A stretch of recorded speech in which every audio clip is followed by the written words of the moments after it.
welcome. This is Kavita and you are watching AMI Made Easy. In this video, we will discuss about different processes of casting. And in that, we will discuss about investment casting. इस video में हम investment casting के बारे में पढ़ने वाले हैं. So, let's start. It is also known as precision casting because when extreme precision is required, we use this method. The pattern material in most cases is wax, hence also known as wax casting. For some special castings, we use frozen mercury tin and plastic.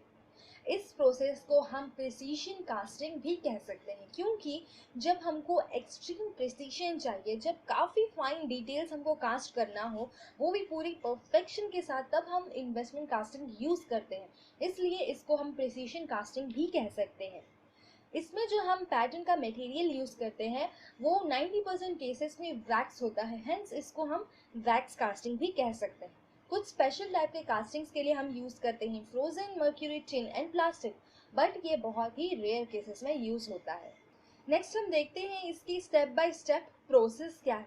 सबसे पहले हम बनाएंगे pattern making. इसमें जो pattern बनता है वो wax का पैटर्न होता है. तो इसमें हम क्या करेंगे, सबसे पहले मेटालिक मोल्ड बनाएंगे, उसके अंदर वैक्स को इंजेक्ट करेंगे. जब वैक्स जो है वो सॉलिड बन जाएगा, उसका सॉलिडिफिकेशन हो जाएगा, तब हम उस वैक्स को बाहर निकाल देंगे. जो हमारा पुराना कन्वेंशनल ट्रेडिशनल मेथड था कास्टिंग का, उसमें हम पहले पैटर्न बनाते थे, पैटर्न को यूज़ करके हम मोल्ड बनाते थे, मोल्ड कैविटी बनाते थे. बट यहाँ पे हम क्या करेंगे, पहले मोल्ड बनाएंगे, उसके बाद हम पैटर्न बनाएंगे. फिर हमारा नेक्स्ट स्टेप होगा असेंबली.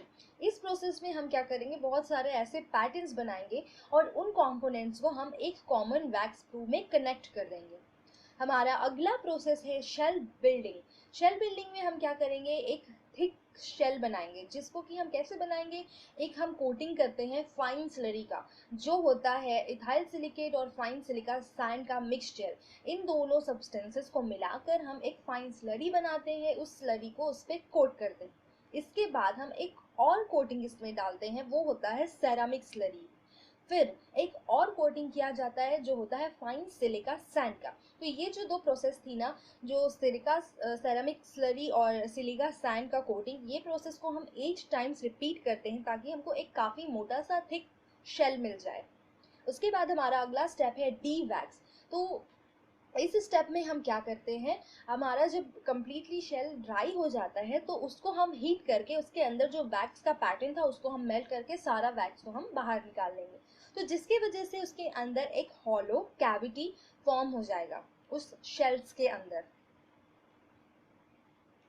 तो ये थी डी वैक्स. इसको हम क्या करते हैं, इसमें से वैक्स पैटर्न को मेल्ट कर देते हैं, इसलिए इस स्टेप को हम डी वैक्स कहते हैं.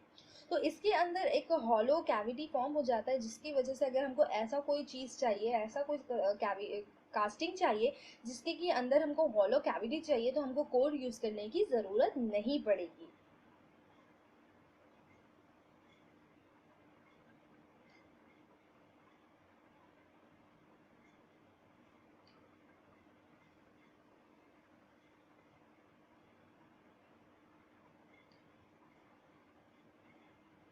हमारा अगला स्टेप है पोरिंग. इसमें हम क्या करते हैं, मोल्टेन मेटल को एक पोरिंग कप के थ्रू से मदद से पोर करते हैं, जिसके बाद मेटल जो है ग्रेविटी की वजह से और स्क्रू के अंदर से फ्लो करके हर शेल में पहुंच जाएगा, ईच एंड एवरी शेल तक वो पहुंच जाएगा. उसके बाद हम उसको सॉलिडिफिकेशन के लिए छोड़ देंगे. अगला स्टेप हमारा है नॉकआउट. जब हमारा मोल्टन मेटल जो है वो सॉलिडिफाइड हो जाएगा तो हम शेल्स को जो है ब्रेक कर देंगे और हमारा कास्टिंग हमको मिल जाएगा.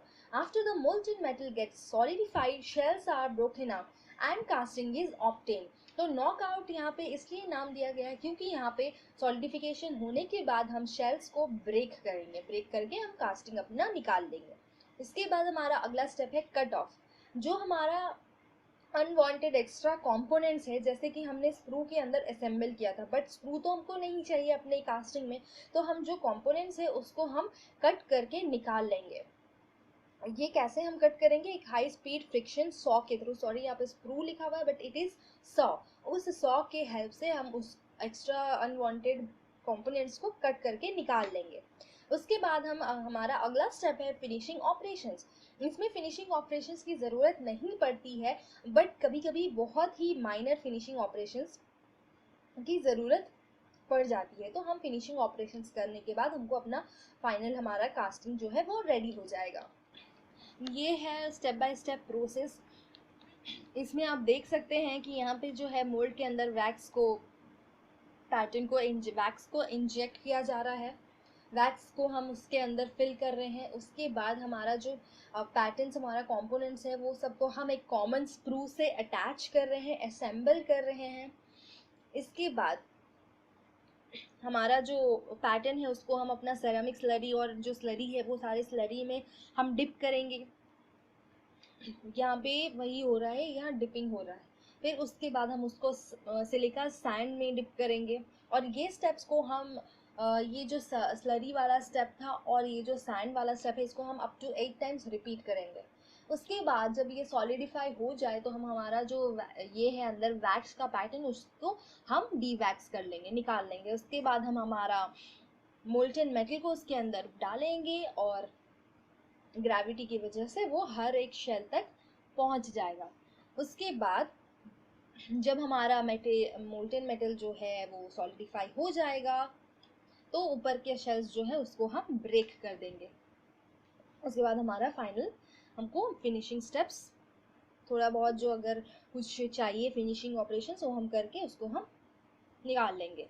तो अब देखते हैं इसकी एडवांटेजेस क्या है। इसमें हमको मिलती है एक्सीलेंट सरफेस फिनिश। इसकी सरफेस फिनिश काफ़ी अच्छी होती है और हम इसमें काफ़ी फाइन डिटेल्स भी कास्ट कर सकते हैं और ये स्पेशली ज्वेलरी मेकिंग के लिए यूज़ किया जाता है। और इसकी डायमेंशनल टॉलरेंस काफ़ी अच्छी होती है, क्योंकि अगर कन्वेंशनल कास्टिंग मेथड में देखा जाए तो उसमें क्या होता है, हमको हमारा पैटर्न को थोड़ा बड़ा बनाना पड़ता है, क्योंकि जब ये सॉलिडिफिकेशन हो जाता है वो थोड़ा सा श्रिंक हो जाता है। तो इसमें ये सब ज़रूरत नहीं पड़ती क्योंकि इसकी डायमेंशनल टॉलरेंस काफ़ी क्लोज होती है। इससे हम कॉम्प्लेक्स शेप्स बना सकते हैं और इसमें फिनिशिंग ऑपरेशंस ना के बराबर ज़रूरत पड़ती है। और इससे जो कास्टिंग्स बनती है उसमें डिफेक्ट नहीं होते हैं, इसको हम डिफेक्ट फ्री कास्टिंग्स भी कह सकते हैं। तो ये थी इसकी एडवांटेजेस। अब चलते हैं इसके लिमिटेशंस के तरफ। इसकी लिमिटेशंस क्या है, यहाँ पे हम सिर्फ छोटे साइज़ के कास्टिंग्स ही बना सकते हैं, बड़ी साइज़ के कास्टिंग्स हम कंपोनेंट्स नहीं बना सकते। और ये प्रोसेस काफ़ी एक्सपेंसिव होता है और ये प्रोसेस काफ़ी स्लो भी होता है, क्योंकि हम बार बार सेरामिक स्लरी के कोटिंग में डिप करेंगे, सैंड के कोटिंग में डिप करेंगे, ये प्रोसेस को रिपीट करेंगे इसके बाद, और ये बहुत सारे प्रोसेसेस होते हैं। तो इसलिए इसकी वजह से ये प्रोसेस जो है काफ़ी स्लो हो जाती है। इसके अंदर अगर हमको कोर्स डालना हो तो ये कोर्स डालने का काम बहुत ही ज़्यादा इसमें डिफ़िकल्ट होता है। तो ये थी इसकी लिमिटेशंस। अगर आपने इसकी पहली वाली वीडियोस नहीं देखी है, कास्टिंग की पूरी सीरीज़, पूरी लेक्चर, तो आपको उसकी लिंक इसके वीडियो के डिस्क्रिप्शन में मिल जाएगी, आप उसको जाके देख सकते हैं। ये काफ़ी इंपॉर्टेंट टॉपिक है, इससे काफ़ी क्वेश्चंस आते हैं। और अगर आपने मेरी चैनल को अभी तक सब्सक्राइब नहीं किया है तो जल्दी से सब्सक्राइब करिए और बेल आइकन को प्रेस करिए ताकि आपको लेटेस्ट वीडियोज़ की नोटिफिकेशंस मिलती रहे।